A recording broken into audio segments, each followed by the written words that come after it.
I think it's fair to say that this video is a little bit overdue. Of course, today we're talking about the LG C2 OLED Evo, a TV that simply refuses to be ignored. So I think it's probably about time that we took a look. Now, last year's C1 was a great all-rounder and a very popular model in 2021. And this 2022 upgrade, the C2, is definitely a step up in performance. And I honestly think that for a lot of people, this could well be the smart TV choice in 2022. Now, we've gone back and forth over what type of video this should be. There's some great TV review channels out there that really get into the nitty-gritty. And while stats and measurements can give you good benchmarks and tell you what the TV is capable of, for a lot of people searching on YouTube and in the TV buy-in process, we feel that the true value comes from seeing how it genuinely works in real life and how that compares with the competition.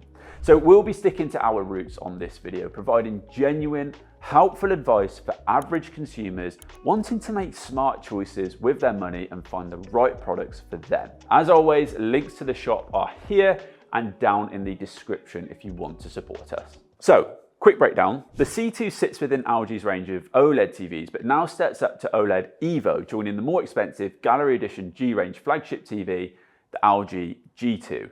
Now, OLED Evo launched last year in the LG G1, and it helps to enhance the overall brightness of a standard OLED model. And of course, I'll come back to how the C2 performed in our testing section, but let's start by talking about how this TV looks. Now, truthfully, I really like the design of the C2. I do think I've seen a more premium finish and perhaps a more luxury feel from the Sony OLEDs, and if we're being completely honest, the C models haven't really changed too much over the past few years since the 2019 C9. But now we've got a narrower stand, so naturally it will fit on more TV units, and it's also a taller stand, which means more room for soundbars, something this TV does call out for. Other than that, we've lost a few millimeters here and there on the width and depth, and the bezels are even thinner on this model, which gives it this discreet slimline appearance. Also, I did think it was quite lightweight when we unboxed it and set it up here in our showroom, and it turns out that LG have actually dropped the weight by almost half from the C1, which also means that wall mounting shouldn't be much of an issue for anyone out there. But I simply cannot go on any further without addressing the magic remote. Anyone with experience of this remote will feel my pain here. Now, I know it's only a remote, but they could have made it a little bit nicer to use. It feels clunky and outdated. Now, personally, I'm really not a fan of the gyroscopic motion control. Every time I use it, it reminds me of playing Wii Sports. Now, you don't have to use it, and I don't, but I really do think it's time LG opted for a refresh of these. Anyway, that's my little rant out of the way. Speaking of refresh, let's talk about the operating system. All 2022 LG TVs feature a new WebOS 22 operating system, which offers a better experience than the previous WebOS 6.0. It's faster to navigate, you've got better personalization, you've got all the streaming services that you're likely to want to make use of, and it supports 4K, Dolby Vision, and Dolby Atmos. Now, I would admit it's still not my favorite, and I think it's the ads for me that make this interface feel messy. I'm sure for lots of you out there, this won't matter as much because you'll probably bypass this anyway if you use an Apple TV or a Skybox or another similar device.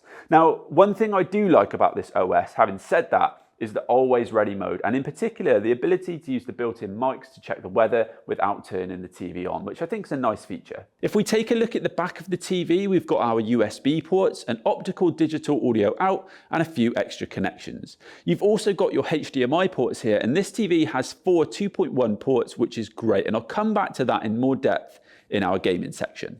Okay, let's get a little more technical for a second then. New for 2022 is the Alpha 9 Gen 5 processor, which is essentially the brains behind the TV and responsible for what you see and hear. Now, this processor helps to offer modified AI upscaling, which essentially means it will improve the efficiency of the processor to help with audio and visual optimization. Visually, there's a few other bits of tech going on. So we've got Dynamic Tone Mapping Pro algorithm, which should provide better real-time detail by analyzing and enhancing each area of the frame. And Object Background Enhancement also has a new dynamic vivid mode that's better at differentiating between background and foreground to create a better sense of depth. So when we combine these things with OLED Evo, how does this TV look? Well, one quick thing that I want to share firstly as a little bit of a disclaimer is to do with the calibration.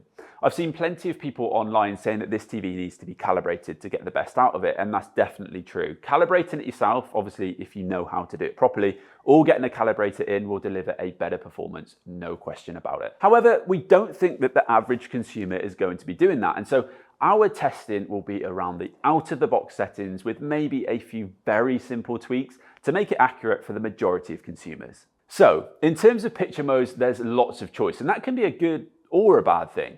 I would suggest using one of your favorite movies or TV shows and then swap between the modes to find the one that you like the most. And of course, that's going to come down to personal preference. What I like isn't necessarily going to be what you like, although I do think that standard mode will offer the brightness that some of you will be looking for, and then switching to cinema mode when it's darker for movies offers a nice picture balance. From our testing, I've actually found that this TV is a considerable step up, not only from last year's C1, but also from last year's G1, which is surprising as the LG C range is certainly more affordable than the Gallery Edition G range. Dolby Vision in particular is a lot brighter, and when you combine that with good contrast and vivid colour, you get a picture that really pops off the screen. Now, I wouldn't say that the step up in brightness has sacrificed the contrast or blacks either, which is great. The only thing that I have noticed is that in the high contrast scenes, like the one behind me, you can see that in the brightest part of the picture, we've started to lose some of the details, such as the clouds here. But on the whole, this TV does perform well in both our darker film studio and much brighter showroom. Now, LG have suggested that the Evo should enhance brightness as well as brightness booster, and I do think that that's working. We also get support for Dolby's new Dolby Vision IQ with precision detail format, which should help adjust the brightness and contrast for a better performance in all lighting environments. On top of that, there's also support for HDR10 and HLG, but no HDR10 Plus on any LG TVs yet. In terms of motion, the TV's ability to handle fast-paced action content is really good. We've not experienced any uncomfortable or jolty motion. In fast-paced action sequences, you'll probably see some blur, but that's more because your eyes can't keep up with the processing, which is more of an OLED thing rather than the motion processing on this model. Overall, I'm a big fan of the performance of this TV visually, and I think that a lot of people will be really happy with this. But stay tuned for how it compares with the Sony equivalent and Samsung competition in our Versus section coming up. Now, I've also been testing this TV for sound performance. So as mentioned, the A9 Gen 5 processor also brings about enhancements to sound performance, and this C2 can now upmix into 7.1.2 virtual channels, which is a step up from the previous 5.1.2. Now, on the whole, I think there's been a step up in sound from previous versions of this TV, but I do think that the sound performance is still one of the weaker parts of this TV. Now, it's certainly not bad, but it almost doesn't match up with the visual performance for me. We've got two downfiring 20-watt speakers, and I think they do offer a decent amount of weight for TV speakers. It's a pretty clean sound and the vocals are good, but I don't think you get much of an enhanced experience from the virtual channels. And I think if you're in a larger space, then you're going to be left wanting a little bit more. Once I added a soundbar to this TV, I found that it really enhanced the overall immersive viewing experience, and that helped elevate my enjoyment of this TV. Now, of course, one thing this TV is applauded for most is its gaming performance, and LG are the front runners when it comes to boxes ticked and spec lists.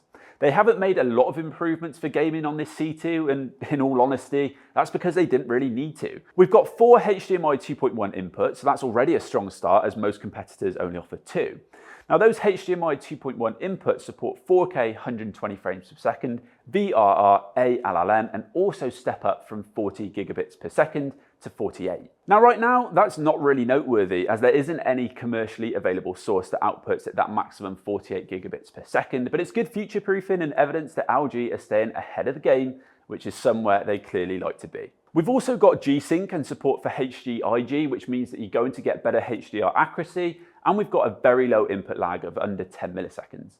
And for any of you Xbox Series X or S gamers, you can also make the most of Dolby Vision Game Mode 2, which is another good tick in the box. From our testing, we found that the picture quality, when combined with the superior support and motion handling, makes this a fantastic gaming experience. And to be honest, it's pretty hard to beat in this category at the moment. So on the whole, how do we think it compares with its competitors? Arguably the most important part of our review. Kicking off with the bigger brother then, the LG G2. So while the C2 shares many similarities, there is still a notable step up in performance, which is good. There should be, as it's the flagship model at a higher price point. So the main difference is the addition of a heatsink in the G2, which helps to push that brightness even further. Design-wise, the G2 is another jump ahead. Designed to be wall-mounted, though you can still purchase a stand, it lives up to the Gallery Edition name and is a lovely looking TV. So if you want the best LG can offer right now, the G2 will be your choice, but you need the budget for it. So what else can you get for a similar price point to the C2? Well, I've picked out a few models here, which I think you're probably going to be looking at if you're shopping around for a new TV at this price point. So on the left, I've got the Sony A75K OLED TV, which has the same visual performance as the A80K and is closer in price to the C2. On the right, I've got the Samsung S95B, which is Samsung's first OLED, and again, similarly priced. Now, one model I won't be comparing with today is the Sony A90K, but this is a highly requested comparison and one that we promised that we'll get to soon. It only makes sense to compare two 48-inch models and do that comparison some real justice. But after a couple of weeks of testing exactly the same content across these three TVs, I think I've found a few noteworthy differences, and for clarity, all TVs are in standard mode. Overall, I think the C2 offers an impressive performance, and I'd say it's not too far off this Sony model, and while the C2 offers nice highlights, it's not quite as good as the Sony. Interestingly, this is also the case with the details in the shadows of the image. I think the Sony retains far more information in the shadows, whereas the C2 again can't quite offer the same level of detail. The Samsung on the right gives a more saturated picture, which some will like and others won't, and for me, the contrast can sometimes make images look a little bit fake maybe.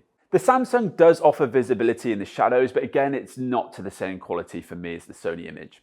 I think the most notable thing here is that the highlights on the Samsung are just not comparable to either of these TVs. It's not blown out in the highlights, but it retains nowhere near the same level of detail. So I've just paused another scene here, guys, from the Spider-Man No Way Home film, and I want to draw your attention to the top right-hand side of the screen where we've got the sun just behind the clouds and the trees here.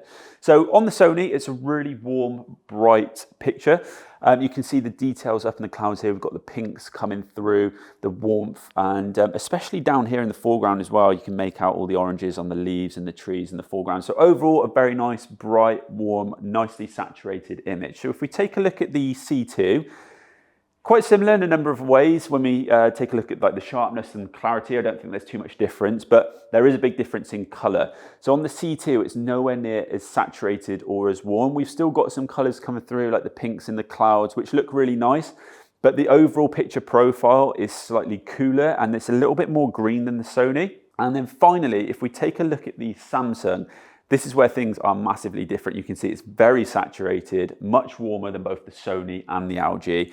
But it just looks a little bit fake. Now, in terms of the detail and the sharpness across all three of them, I think they do look very, very similar, and it is quite hard to pick a winner. And in terms of their motion processing, their ability to handle fast-paced scenes, I don't think there's really too much between them, in all honesty. Now, if I had to pick a winner out of the three, personally, I would go for the Sony. I really like the picture profile, the colors. I feel like it's a nice middle ground between the C2 and the Samsung. As mentioned, calibrating this LG C2 will have a big impact on the performance you can expect. Now, we've seen online people saying that once calibrated, the LG C2 is on par with or even slightly better than the performance of Sony. And given the level of adjustments available, I can see how that might be the case. So I think if you like the package that LG offer and you have either the know-how and time to calibrate it yourself or the money to get someone in to do it for you, then this TV could offer the visual performance that you're after too. I think that's probably my main takeaway from this review. The LG C2 offers brilliant value for money when you look at the likes of the Sony A80K and A90K and even the LG G2 and Sony A95K. The overall package at that price point is pretty hard to beat, and you have a massive range of sizes available all the way from 42-inch right up to 83-inch, which offers huge flexibility.